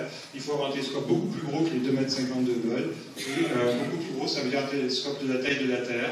Et ça on sait faire, c'est ce qu'on appelle de l'interférométrie. Je n'ai pas le temps d'en parler ce soir, mais c'est en projet, c'est même assez bien avancé. Il y a aussi l'interférométrie qu'on est en train de faire au VLT, en faisant interférer les 4 grands télescopes du VLT. C'est le projet Gravity, dont l'installation a commencé en décembre dernier, et qui devrait avoir ses premières observations cette année. Voilà, et j'en viens au deuxième sujet de ce soir, sont les ondes gravitationnelles. Alors, comme j'ai dit, c'était des vibrations, des perturbations de l'espace-temps. Maintenant, on a vu un peu ce que c'était que l'espace-temps. Donc, on peut se les représenter graphiquement comme ça. Des petites ondes dans cette structure d'espace-temps, des petites ondes, des petites rides. Donc là, à nouveau, j'ai supprimé une dimension d'espace. Là, on voit un aspect courbe, il y a une espèce de courbure. Il y a des lignes d'observateurs, deux observateurs, là. Et là, dans cette région-là, il y a des ondes gravitationnelles qui se baladent. Elles se propagent à la vitesse de la lumière, pour cet aspect 45 degrés, si vous avez l'icône de lumière de dessiner. Et ces ondes, en fait, elles apparaissent assez naturellement dans la théorie de la relativité générale. Si vous prenez l'équation de base, qui est l'équation d'Einstein, donc cette fameuse équation qu'Einstein a établie en 1915, qui relie la courbure au contenu en matière de l'espace-temps, si vous mettez la matière égale à 0, c'est si vous placez dans une région vide de l'espace, et si vous regardez ce que devient cette équation quand vous êtes en ce qu'on appelle le champ faible, c'est-à-dire quand vous êtes loin des corps massifs, quand vous êtes dans l'espace presque plat, donc vous faites ce qu'on appelle en mathématiques une linéarisation de l'équation, et à ce moment-là, très naturellement, vous tombez sur une équation d'onde, c'est une équation avec un opérateur d'Alembertien, pour ceux qui savent ce que c'est. Donc c'est assez typique des équations linéarisées, ça. Et naturellement, Einstein s'en aperçut dès 1916 de ça. Et il a dit donc qu'il y a apparemment des ondes dans cette théorie, qu'il n'y a pas du tout chez Newton. En Newton, les ondes n'apparaissent pas. Et, si vous linéarisez l'équation de Poisson, vous obtenez l'équation de Poisson, parce qu'elle est déjà linéaire. Ça ne change rien. Donc ces ondes gravitationnelles, eh bien, elles traduisent, qui sont complètement absentes en théorie newtonienne, donc elles traduisent la dynamique de l'espace-temps, puisqu'elles sont produites en fait de l'équation d'Einstein qui décrit cette dynamique. On peut voir, quand on regarde dans les détails, là je vous demande de croire sur parole, mais qu'elles sont engendrées par l'accélération de matière, ou d'énergie, bien sûr c'est la même chose en relativité. Ça doit vous rappeler peut-être l'émission d'ondes électromagnétiques. Les ondes électromagnétiques, c'est généré par l'accélération de charges électriques. La matière, c'est un peu le pendant de la charge, la masse, pour le champ gravitationnel. Comme les ondes électromagnétiques, elles se propagent à la vitesse de la lumière. Mais il y a quand même des différences, évidemment, c'est que c'est des ondes de l'espace-temps, alors qu'on peut dire que les ondes électromagnétiques, c'est des ondes qui se propagent dans l'espace-temps, mais l'espace-temps, il ne bouge pas au passage d'une onde électromagnétique. Alors que les ondes gravitationnelles, c'est vraiment l'espace qui vibre, l'espace-temps qui vibre. Et je vous rappelle au passage que les ondes électromagnétiques, c'est ce qu'on utilisait dans l'astronomie jusqu'à aujourd'hui, puisque ça couvre évidemment la lumière, le corpuscule des ondes électromagnétiques, c'est le photon, mais aussi l'infrarouge, l'ultraviolet, et puis les ondes radio d'un côté, les rayonnements de haute énergie, X et gamma de l'autre. Alors, qu'est-ce que ça veut dire ça? Une onde d'espace-temps, une vibration, c'est bien beau. Vous allez me dire, c'est bien beau votre petit dessin à deux dimensions, là où ça a l'air vibrer, oui. On linéarise l'équation d'Einstein, on obtient une équation d'onde, ok, mais moi je suis physicien, et un physicien, je veux détecter quelque chose, qu'est-ce que je vais détecter dans mes appareils? Eh bien, ça va se traduire de la manière suivante, le passage d'une onde gravitationnelle, eh bien, ça va se traduire par une vibration d'espace-temps, ça veut dire que le temps va varier quelque part, et l'espace aussi. Autrement dit, la mesure des distances, la mesure du temps, et là je montre sur la mesure des distances, parce que c'est assez simple, va varier au passage d'une onde gravitationnelle. Alors, en relativité, comme je le disais tout à l'heure, l'instrument privilégié du relativisme, c'est pas la règle, mais c'est l'horloge. Donc, il faut d'abord définir qu'est-ce que c'est que la mesure d'une distance, comment, mon gars, est-ce que tu mesures une distance? Eh bien, la bonne mesure de distance en relativité, c'est la mesure qu'on peut qualifier de radar, parce que ça suppose l'émission d'un signal vers la position de laquelle je mesure la distance, et la réflexion de ce signal et le retour ici. Autrement dit, ici j'ai un observateur, ici j'ai un miroir, si vous voulez quelque chose, et je vais mesurer cette distance-là entre les deux. Eh bien, à l'instant T1, donc à nouveau c'est un diagramme d'espace-temps, le temps va vers le haut, ici j'ai l'espace, j'émets un signal, il est réfléchi, et je reçois à l'instant T2, eh bien je vais dire, je sais que mon signal voyage à vitesse de lumière, je vais définir ma distance ici, comme le temps d'aller-retour divisé par 2, puisque c'est un aller-retour justement, double facteur 1,5, ici. Donc j'ai cette petite formule, ça c'est une bonne définition relativiste de la distance entre deux objets, c'est ça la vraie distance en relativité entre deux objets. Eh bien, au passage d'une onde gravitationnelle, cette distance, même si les objets ne bougent pas, on s'arrange pour qu'ils soient fixes, disons, dans le laboratoire, le mieux c'est de les mettre en chute libre en fait, eh bien cette distance va varier. Elle va varier d'un facteur, delta F, qui sera proportionnel à F. Ce facteur, petit h, c'est ce qu'on va appeler l'amplitude de l'onde gravitationnelle. Voilà. Donc ça c'est un effet physique. Alors, simplement, vous allez me dire, on n'a jamais vu ça, on n'a jamais vu des distances variées comme ça, même avec voilà. Ben non, on n'a jamais vu parce que si on regarde les ondes gravitationnelles qu'on peut attendre sur Terre de différentes sources astrophysiques, le petit h qui est là, vous voyez, ben, il est extrêmement petit. C'est vraiment un petit h. C'est 10-21. Donc, variation relative de longueur de 10-21. Quand vous commencez à mettre des chiffres derrière en termes de longueur absolue, ben, c'est très petit. Par exemple, on va voir que les détecteurs qu'on a construits mesurent plusieurs kilomètres. Ils ont des bras de plusieurs kilomètres. Donc quand vous mettez 1 km dans cette formule, 1 km c'est 1000 mètres, c'est 10 puissance 3 mètres, donc vous faites 10 moins 21 de 10 puissance 3, ça vous fait 10 moins 18. Vous avez une variation de longueur de 10 moins 18 mètres. Un Fermi, c'est-à-dire la taille d'un proton, c'est 10 moins 15. Donc vous êtes à un millième de la taille d'un proton. Donc c'est vraiment petit. On peut même se dire, mais c'est même pas la peine d'essayer de détecter ça. On n'a jamais détecté un millième de la taille d'un proton. Alors cet effet, comme c'est une onde, c'est un effet oscillatoire. Cette distance, elle ne va pas juste varier comme ça. C'est une onde qui passe. Et donc, en fait, elle va varier dans les deux sens. Elle va soit se contracter, soit se dilater. Ça, c'est un petit film qui montre ça, ici. Voilà. C'est un effet de... Voilà. Donc ça, c'est imaginer une onde gravitationnelle qui arrive et la direction de propagation est perpendiculaire à l'écran ici. Donc vous voyez que son effet, c'est de contracter, de dilater. Pendant qu'une direction se contracte, l'autre se dilate. Hein? Ça, c'est l'effet du passage d'une onde gravitationnelle sur un anneau de matière.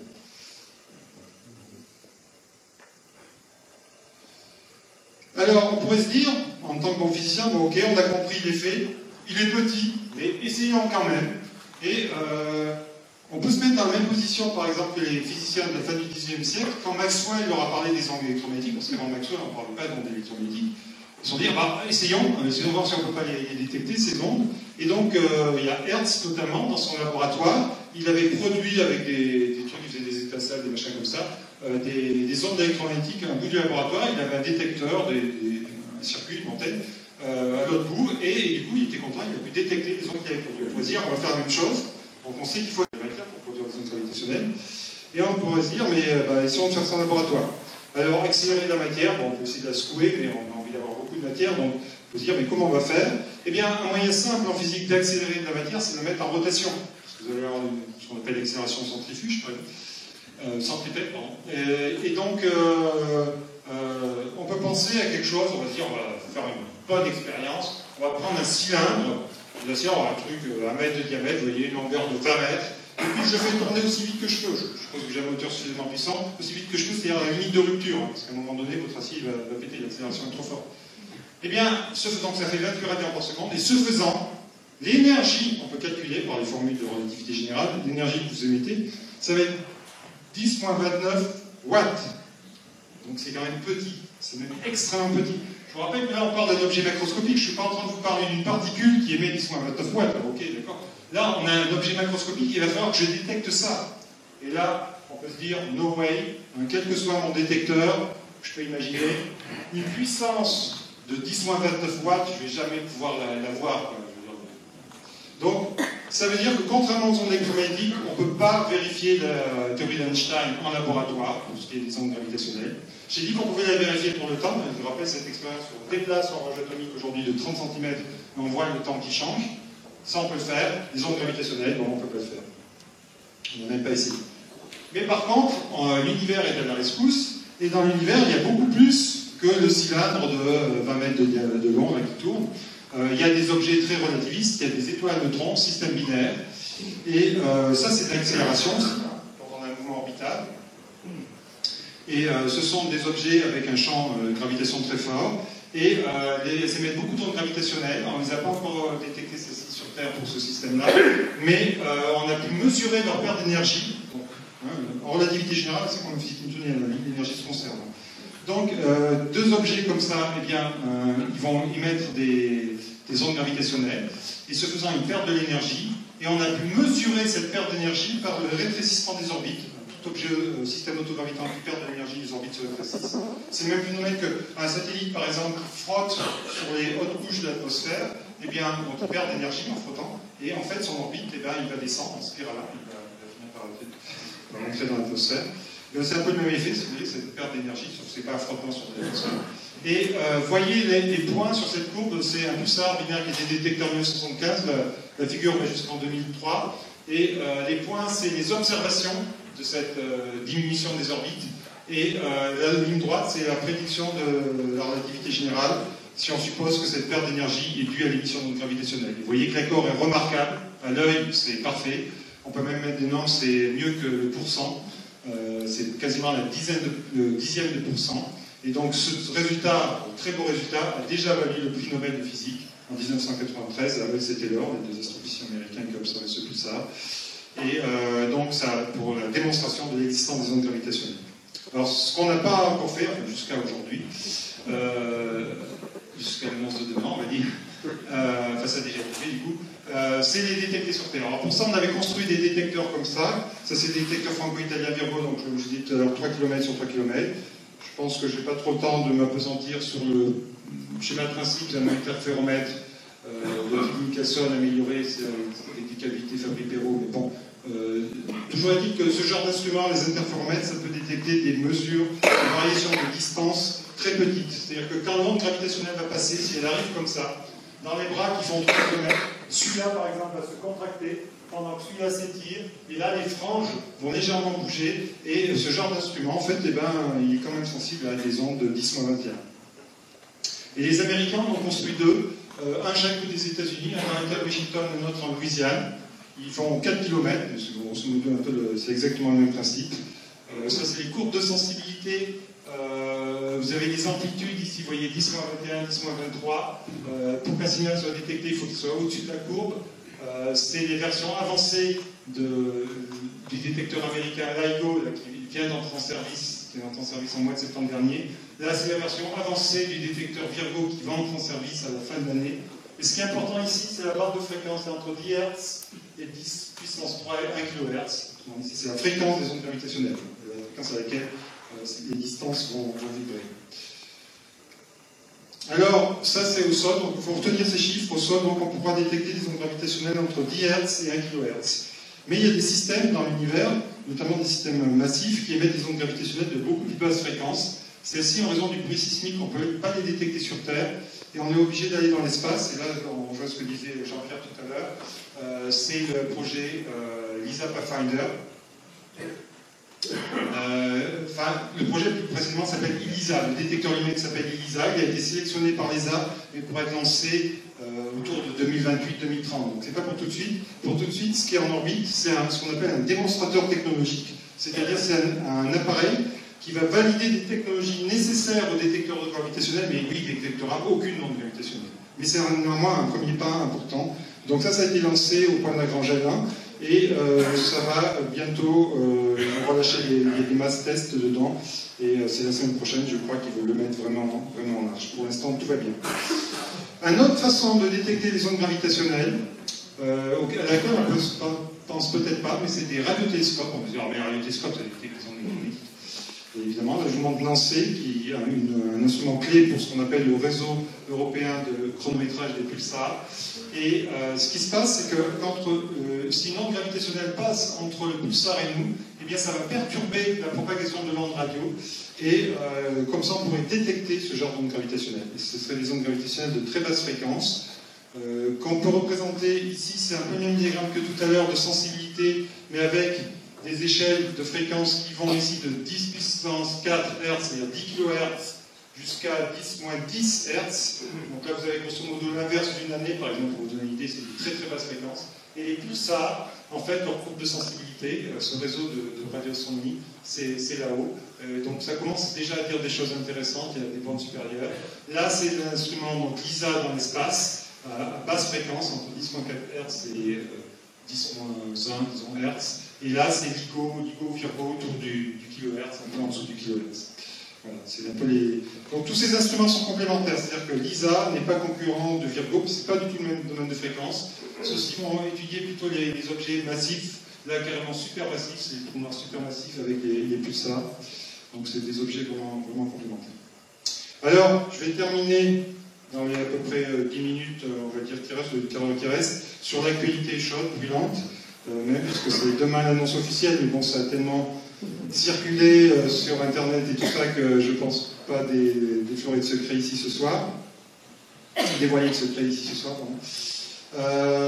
C'est la détection par l'instrument Advanced LIGO, dont je parlais tout à l'heure. C'est cette série de 2 interféromètres, chacun des États-Unis, d'un signal qui est dû à la coalescence d'un système binaire de trous noirs. C'était effectivement la source principale non gravitationnelle qu'on envisageait. Il y en a d'autres que l'on a pensé, mais c'était l'une des principales. Et cette détection était rendue possible par cette version avancée du détecteur. Donc je rappelle qu'il rentre en marche vraiment en septembre, en fait en août. Je crois que la détection date du mois d'août finalement. On aura les précisions demain.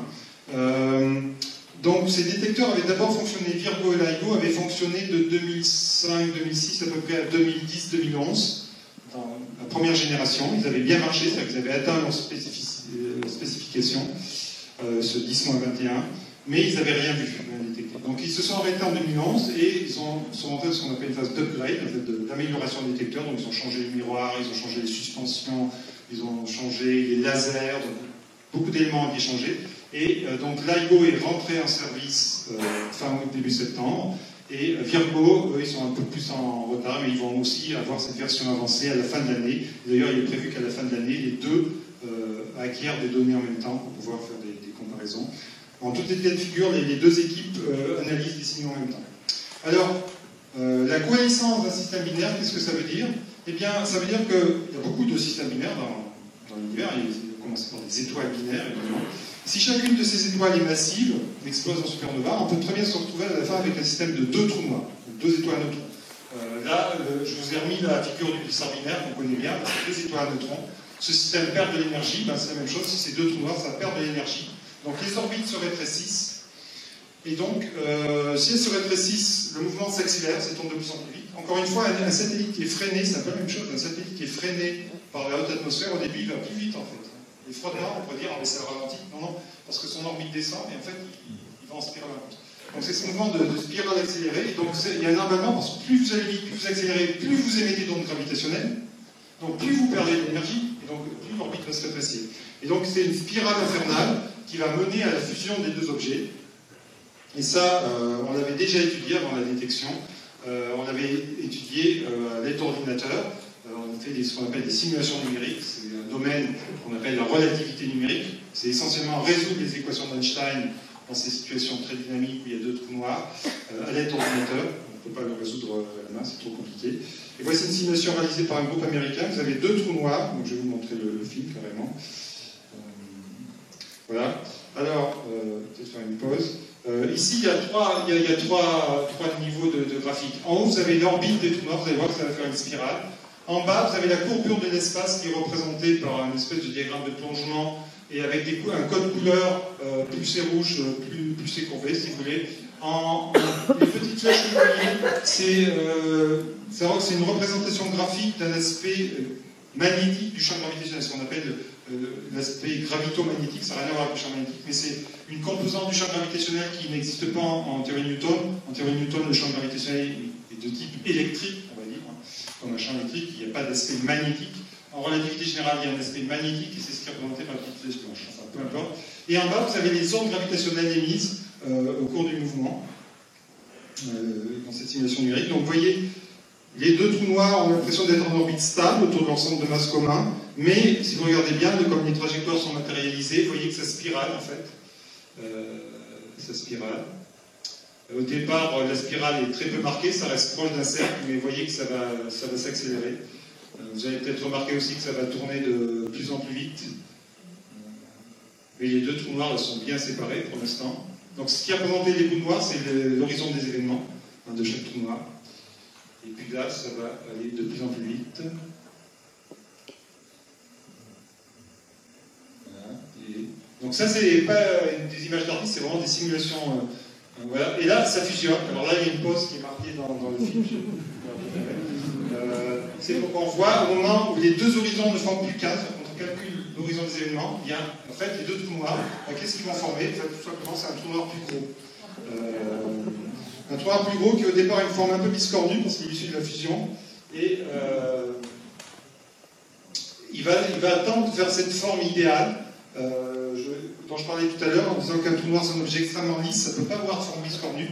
En fait, j'aurais dû mentionner un trou noir en équilibre, c'est un trou noir stationnaire. Évidemment, un trou noir qui vient juste de se former par la fusion de deux trous noirs, ça peut avoir pendant de brefs instants ces formes compliquées, donc il faudrait plus que de noms pour le décrire.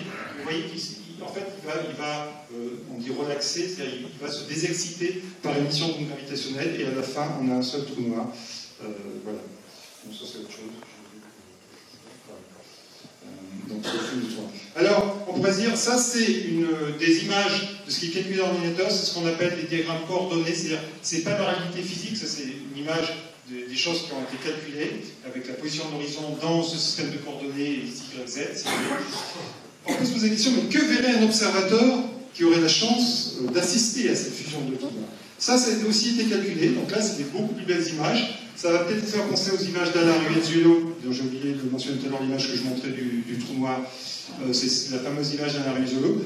Eh bien, ça ressemble pour la bonne raison que c'est la même physique, mais cette fois-ci, il y a deux trous noirs. Si vous pensez à l'image d'Alain, il n'y en a qu'une. Donc ça, c'est ce qui se passe quand on est perpendiculaire au plan orbital. Donc là, on regarde le plan orbital, en fait, donc ça tourne comme ça. Et là, dans cette image, ce que je vous ai montré tout à l'heure, les deux trous noirs avaient la même masse, donc les deux boules noires avaient la même taille. Ici, il y a un rapport de masse de 3, c'est-à-dire que le petit trou noir est 3 fois moins massif que le plus grand. Et voilà ce que verra un observateur. Voilà, vous allez voir que c'est quand même assez...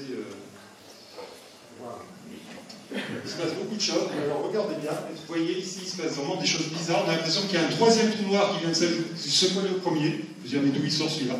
En fait, il sort de nulle part, il n'y a toujours que deux trous noirs. Mais là, on a des effets d'optique extrêmement prononcés, des effets de mirage gravitationnel, dont je parlais tout à l'heure. D'habitude, les mirages gravitationnels au niveau des galaxies, ils ne sont pas très marqués, enfin, ils sont marqués quand même, c'est impressionnant, mais voilà, ça reste ce sont des effets. Là, en fait, je crois que le pointeur ne marche plus, mais... Ah ben, je peux le faire avec celui peut-être, oui. Ce petit trou noir ici, en fait, c'est l'image de celui-là, mais par l'image du bord de celui-là, parce que les photons ne sont pas de ça, mais qui serait passé derrière celui-là et qui nous revient comme ça par-dessus. Et de même que là, il y a une petite image complètement déformée du petit trou noir près du gros. Et alors, vous allez dire, on a l'impression aussi que les étoiles tournent, elles sont entraînées. Mais ça, vous avez peut-être vu le film d'Alain Ruizuelo, c'est aussi un effet d'optique. En fait, c'est dû à la trajectoire des photons qui vont arriver. En fait, les étoiles en elles-mêmes, elles ne tournent pas, évidemment, elles sont en arrière-plan, hein, c'est leur image, cette impression-là. C'est ce qu'on appelle l'anneau d'Einstein. Vous avez une copie complète du ciel à l'intérieur de ce qu'il y a à l'extérieur. Mais vous voyez cette richesse des images, et les deux trous noirs vont fusionner, voilà, pour former un seul trou noir à la fin, et vous avez un trou noir de Kerr. Donc là, on trouve l'image d'Alain Ruizuelo tout à la fin. Ça, c'est vu du dessus. Maintenant, on peut s'amuser aussi à se dire qu'est-ce que verrait un observateur qui serait dans le plan orbital? Si on regarde la chose de côté, donc, une équipe américaine, encore une fois, l'a calculé aussi, et ça donne ça. Donc là, on voit un trou noir qui passe devant, derrière, vous voyez le mouvement orbital, mais vous voyez ces images multiples, aussi cette richesse des images. Alors, ils ont pris un fond étoilé, c'est la Voie lactée, hein, et à la fin, la fusion, il n'y a plus qu'un seul trou noir. Voilà, donc ça, c'est ce qu'on verrait si on était juste à côté. Maintenant, nous, on n'est pas juste à côté, mais on reçoit les ondes gravitationnelles. Alors évidemment, c'est quelque chose pour les gens à calculer. C'est une notion de relativité numérique. C'est les ondes gravitationnelles, et là aussi, il y a une petite vidéo. C'est les ondes émises par les trous noirs. Donc là, vous avez les deux horizons, les deux trous noirs qui sont en orbite. Et il y a un code couleur pour les ondes gravitationnelles. Alors là, c'est un zoom arrière, simplement. Alors, peut-être ce que je peux dire, c'est que...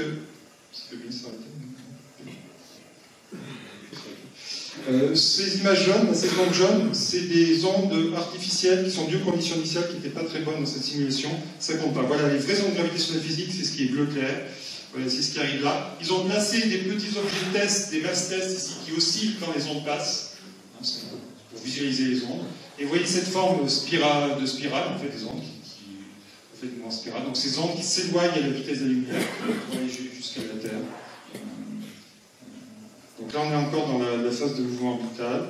Je crois qu'il y a un zoom. Oui, là, on voit bien la forme spirale des ondes. Voilà, il y a un zoom. Les deux trous noirs sont toujours là. Et là, ça va être la fusion, toujours. Donc là, on a ralenti un peu la vitesse, on a un peu ralenti.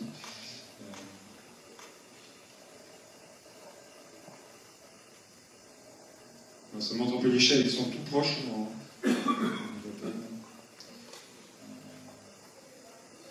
Et là, c'est un seul trou noir. Alors là, c'est oui.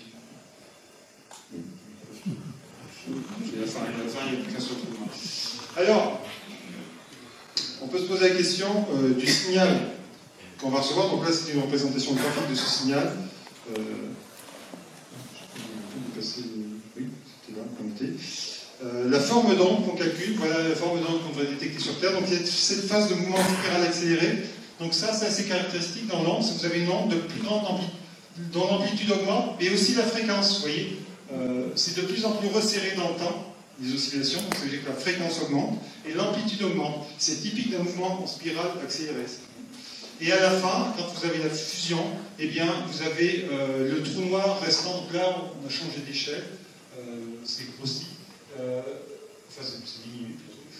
Et vous avez ce qu'on appelle des modes quasi-normaux, c'est-à-dire c'est le trou noir final qui se désexcite par émission de mouvement gravitationnel avec un amortissement très fort, et à la fin il n'y a plus de gravitationnel du tout, et vous avez un trou noir de Kerr, un trou noir stationnaire. Ça c'est les formules, juste pour vous dire que l'onde, cet aspect que je décrivais tout à l'heure, que quand elle passe, on va avoir contraction des longueurs dans un sens et puis dilatation dans l'autre, ça peut être décrit par deux nombres qu'on appelle H plus H croix, c'est des ondes. Et ce qu'il faut retenir dans ces formules, c'est que c'est inversement proportionnel à la distance à l'objet, donc plus vous êtes loin, plus l'onde va être petite. Là, il y a une combinaison des masses de l'objet à puissance 5 tiers, il y a toujours le G et le C, qui vient de rappeler que c'est de la gravitation relativiste.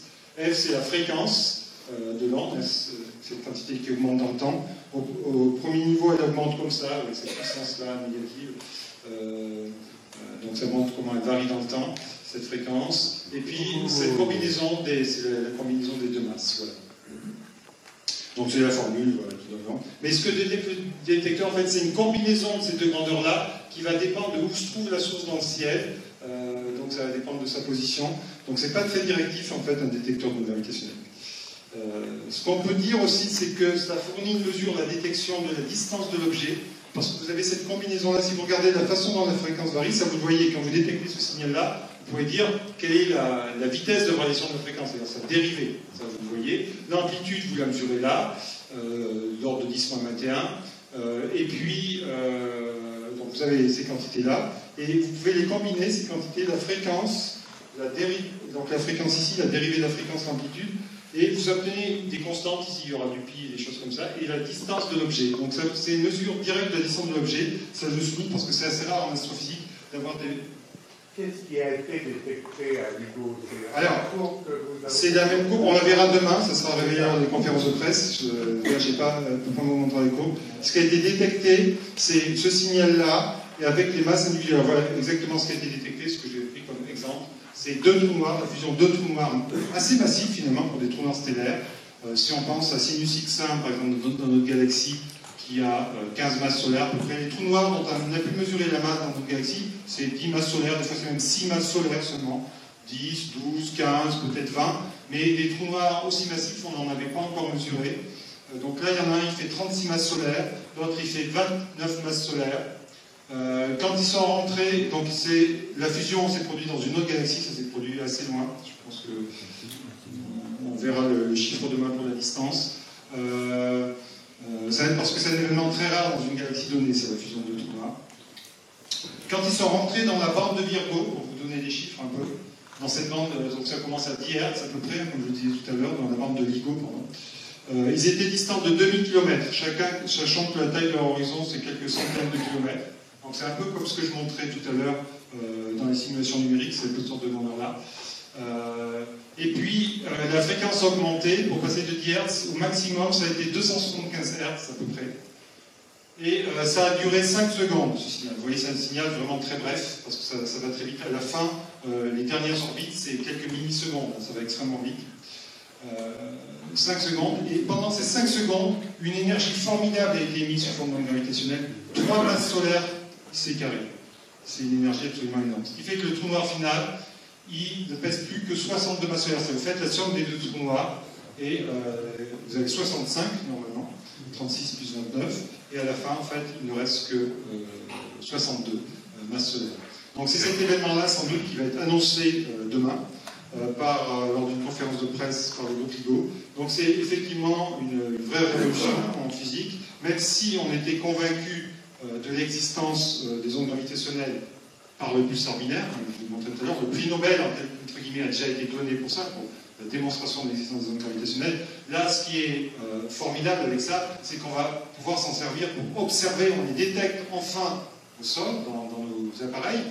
Et donc ces appareils, maintenant, on peut les concevoir comme des observatoires. D'ailleurs, LIGO, le nom de cet interféromètre, ça veut dire Light Interferometer Gravitational Observatory. Le haut de LIGO, c'est Observatory. Donc dès le départ, les gens qui ont mis au point cet instrument avaient en tête de construire en fait un télescope d'un type nouveau. Un télescope qui ne reçoit pas des ondes électromagnétiques, un télescope qui reçoit des ondes gravitationnelles.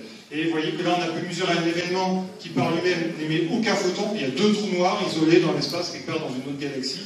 Et ça n'émet pas de photons, enfin, à moins qu'ils aient des disques d'équation autour d'eux, mais a priori, c'était deux trous noirs isolés. Eh bien, on n'aurait eu aucun moyen de connaître cet événement. Et là, on a été vu par les ondes gravitationnelles, on a eu accès aux masses, peut-être au spin, on verra demain dans les données plus détaillées. En fait, demain, normalement, il devrait y avoir aussi la publication de l'article scientifique, non seulement l'annonce de l'équipe, mais la mise en ligne de l'article, avec tous les détails de l'analyse, du signal, etc. Apparemment, le signal a été vu dans les deux détecteurs, celui de Louisiane et celui de l'État de Washington, avec un assez haut rapport signal-bruit, donc je pense que c'est vraiment une détection qui sera complètement sûre. Et donc, on peut dire que demain, on va entrer dans ce qu'on peut appeler l'astronomie gravitationnelle, une nouvelle ère pour l'astronomie.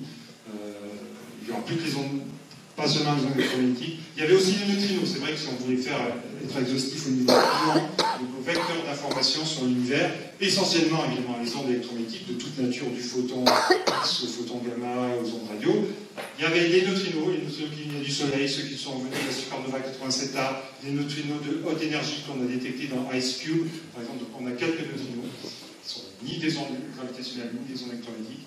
Et là, sans doute depuis le mois d'août dernier, depuis maintenant, pour le centenaire de la prédiction par Einstein des ondes gravitationnelles, il y avait eu 100 ans entre 1916 et 2016, on a enfin les ondes gravitationnelles. Donc, je vous invite à suivre la conférence de presse demain, ça sera transmis sur le web à 16h30, heure de Paris.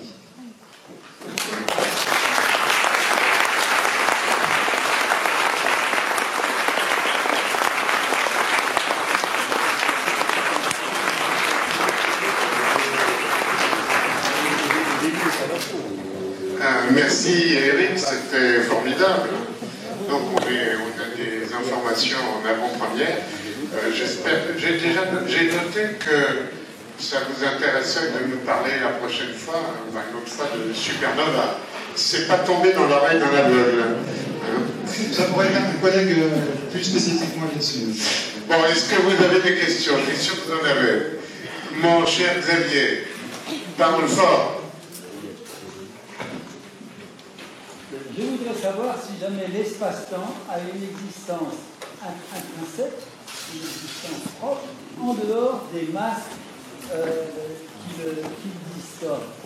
Quand vous avez parlé à un moment d'un espace où il n'y aurait que des ondes gravitationnelles qui pourraient faire des trous noirs, vous m'avez donné l'impression que l'espace-temps existait en soi indépendamment des masses et de l'énergie qui pouvaient le distordre. Et ça, on peut le voir par ce qu'on appelle, sur une analyse mathématique de l'équation d'Einstein, par la non-linéarité de l'équation d'Einstein. Si vous faites le parallèle entre l'équation qui fonde la gravitation newtonienne, qui est l'équation de Poisson, Laplace Fig à Capigero, ceux qui savent ce que c'est, rho étant la densité de matière, eh bien, quand vous faites la densité de matière égale 0, c'est-à-dire que vous enlevez toute matière du membre de droite de l'équation de Poisson, eh bien, la solution, c'est un champ gravitationnel nul. Donc, en théorie de Newton, pas de matière, pas de gravitation. En théorie d'Einstein, ça c'est parce que l'équation de Poisson est linéaire. L'équation d'Einstein est non linéaire, c'est-à-dire que même en absence de source, le champ de gravitation s'auto-entretient, s'auto-génère en quelque sorte. C'est ce qu'on appelle un phénomène de non-linéarité. Donc ça explique pourquoi on peut avoir de la gravitation en absence complète de matière. Donc l'espace-temps existentiel.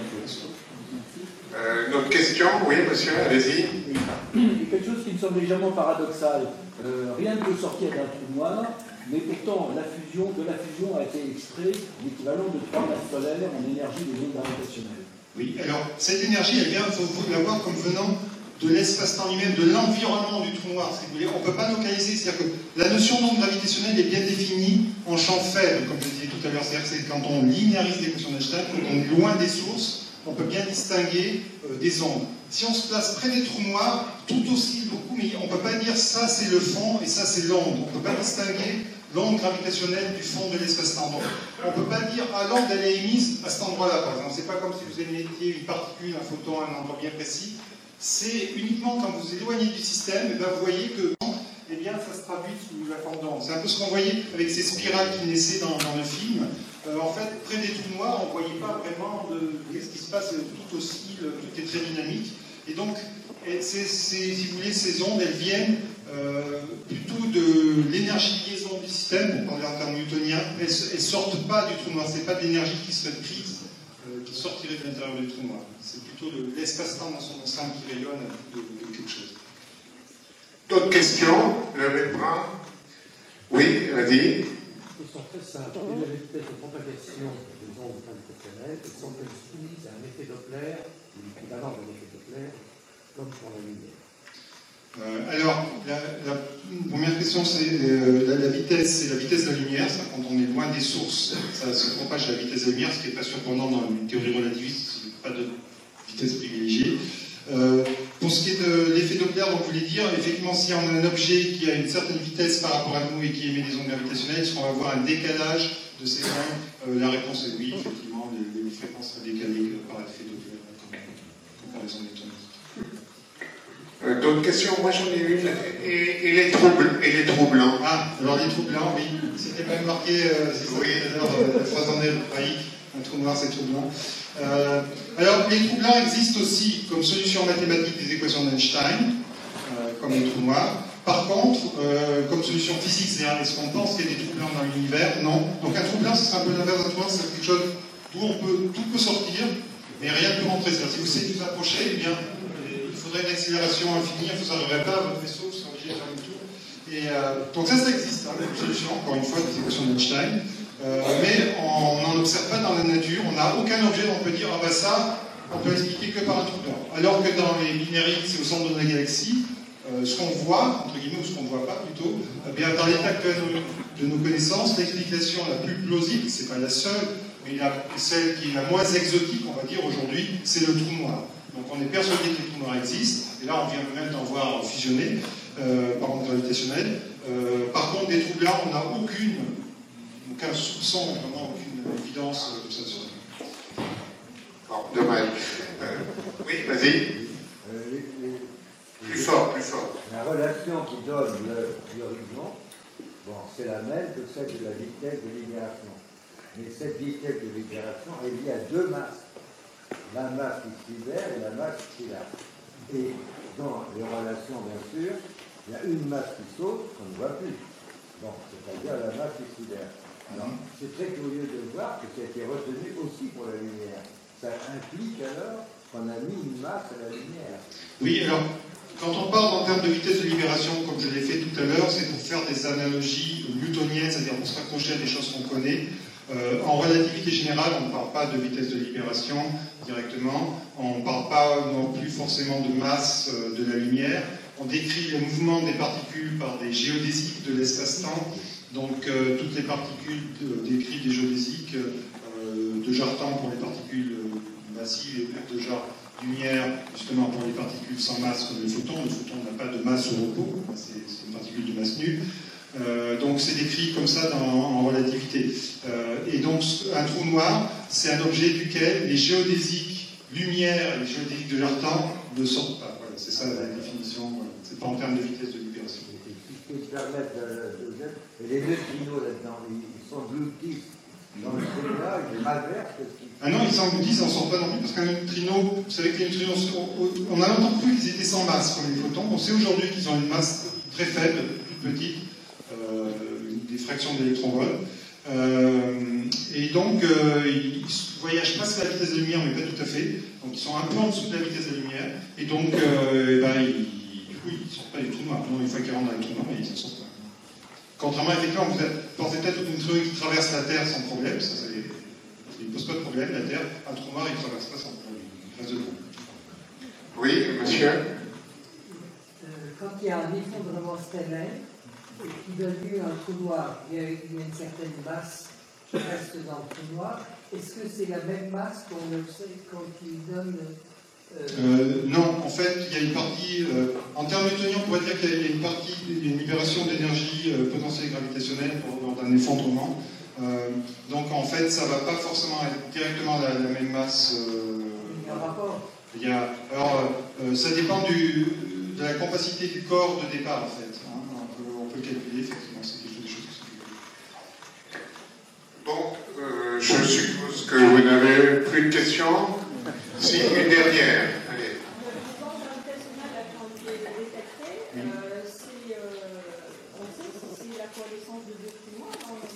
Oui, alors, on a vu le signal. Donc, quand on observe un signal, c'est pas celui-là encore, ça c'est un signal simulé par ordinateur. Et demain, ils vont publier le vrai signal qui a été observé, mais ça va être un signal de ce type-là. Et ce signal de ce type-là, donc ça c'est ça l'observable, eh bien, on l'interprète comme étant la coalescence, puisque c'est de deux objets. Alors, strictement parlant, vous avez raison, on ne peut pas dire que c'est deux trous noirs, c'est deux objets de masse, on a accès qu'aux masses, mais des deux objets compacts comme ça qui font 30 masses solaires, encore une fois, l'explication la plus simple aujourd'hui, c'est de dire que c'est des trous noirs. Mais ce n'est pas une observation fine, c'est pas comme la vidéo que je vous ai montrée, où on voit les horizons et tout ça, c'est pas du tout ça. Ce qui sera montré demain, c'est ça. Et donc là, on a accès essentiellement aux deux masses. Donc on a quelque part, on sait que c'est dans une autre galaxie, parce qu'on a la distance bien en dehors de notre galaxie. Donc deux masses, de à peu près 30 masses solaires, qui ont fusionné. L'explication la plus simple, c'est que c'était des trous noirs. Bon, donc on remercie Eric pour cette conférence.